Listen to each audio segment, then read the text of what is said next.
मुख्यमंत्री नायब सैनी करनाल में करण कमल कार्यालय पहुंचे।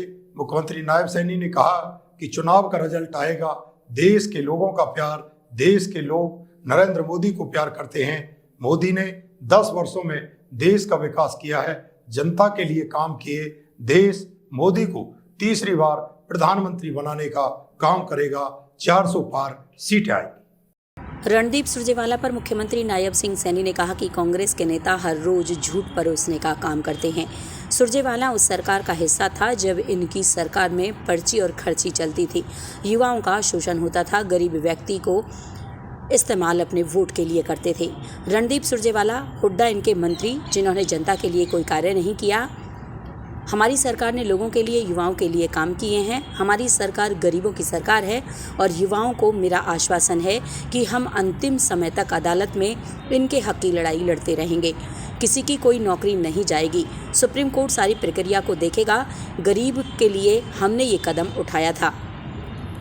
सुरजेवाला सुबह उठकर झूठ बोलना शुरू कर देता है। सुरजेवाला की कहा कि आप श्वेत पत्र जारी करें और युवाओं को बताएं कि तुम्हारी सरकार में कितने युवाओं को कितनी नौकरियां कैसे दी हैं।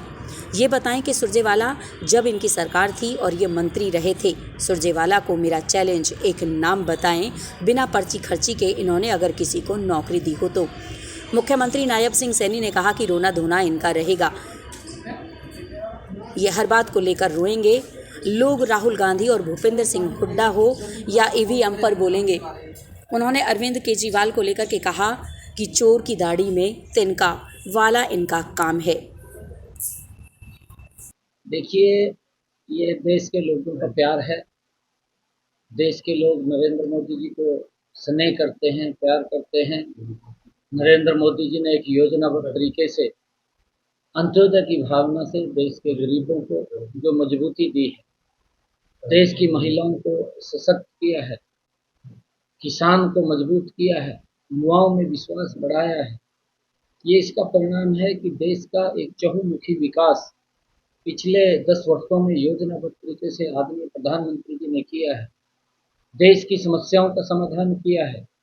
देश का सम्मान विश्व के अंदर बढ़ाने का काम पिछले 10 वर्षों में आदरणीय नरेंद्र मोदी जी ने किया है और उसका परिणाम है कि आज देश के लोग नरेंद्र मोदी जी को जो बोलते थे कि जब 4 जून को रिजल्ट आएंगे, ये देश मोदी जी को 400 पार सीटें दे करके तीसरी बार इस देश का प्रधान सेवक बनाने का काम करेगा।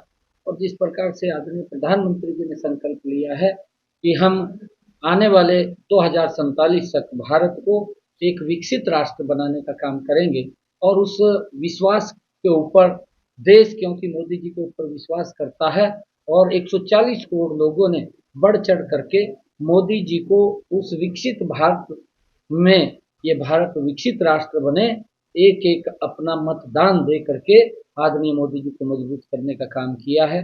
और अभी कल जब रिजल्ट आएंगे उसका नतीजा वो आप लोगों के सामने पूरा देश उसके अंदर शामिल होगा और ये भारत विकसित राष्ट्र बन जाएगा। ये भारत मजबूत राष्ट्र बनेगा, ये भारत सुरक्षित राष्ट्र बनेगा, ये भारत विकसित राष्ट्र बनेगा।